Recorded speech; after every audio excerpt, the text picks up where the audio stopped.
Well, the opportunities to get in the Cup car. There's not many people in this country that can get in a Cup car and drive one effectively. And it was also more challenging back then because the cars were a little bit more rudimentary. They're very heavy, very hard to stop. They want to go like hell. And they're a handful to drive. And people don't really understand how hard a Cup car in that time was to drive. And there's phenomenal drivers. They're all great drivers.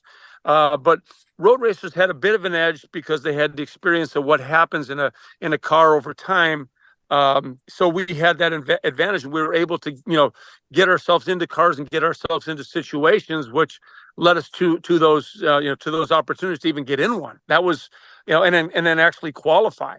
So to be able to do that was fantastic, and that was a good finish at Sonoma. And it wasn't one of my most brilliant drives, but to be in a Cup car with that caliber of drivers and mix it up, because in those races you get after every second of every lap. It was quite an experience. Right. So the term road course ringers, that whole group that kind of comes and runs the road courses, do y'all have a little bit of a camaraderie with those guys because y'all kind of come up the same way and then come to the Cup Series for the road courses and stuff like that? Absolutely. I mean, this because Trans Am played a funny role. We drove a lot with the IndyCar series, which was a lot of fun, and we got to be very friendly with the Ganassis and the Penske's of the world, who were great friends of us, and we were a support series to some great racing as well. So the talent pool there was phenomenal. The racers were phenomenal. So we really got the best of all worlds because we weren't limited to open wheel experience or relationships. We had closed wheel relationships. We had sports car relationships.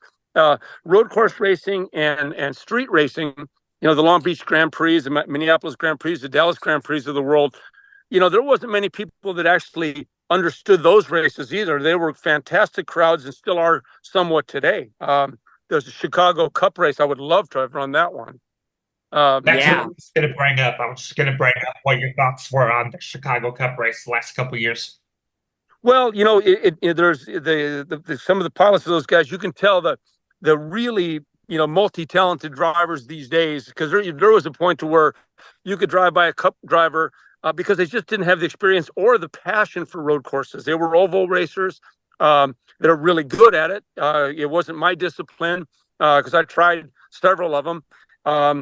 But there's definitely an expertise you get, and so you have the mental advantage. You have some of the experience. The experience I raced in Montreal, the first rain race that NASCAR ever had, which was quite an experience. So yeah, speaking of the camaraderie you brought up about road courses, Brian, I noticed when watching replays of that Sonoma race in 2005 that you had run as high as like third place, and I think you were behind Ron Fellows at one point, and then you shuffled back a bit as pit strategies happened, and then you finished 10th with like a bent hood or something, and that was like the best finish you got. Is that right?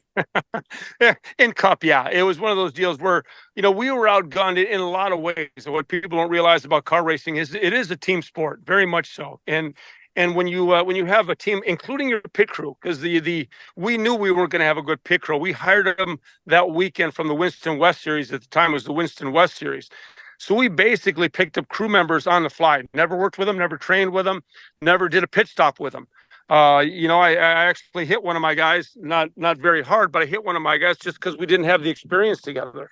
So we knew that was going to be one of our fundamental challenges, was getting through a pit stop. And the miraculous part about it is we weren't the fastest car on the track, but we focused. What I love to call from one of my good buddies was reverse engineering.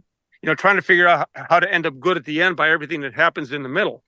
And so we went through the whole process of figuring out that we didn't have the best, and that was the best part that happened. We didn't have the best tools, parts, and equipment, but we may have had one of the better strategies. So a top 10 finish was very, very good for what we had to work with.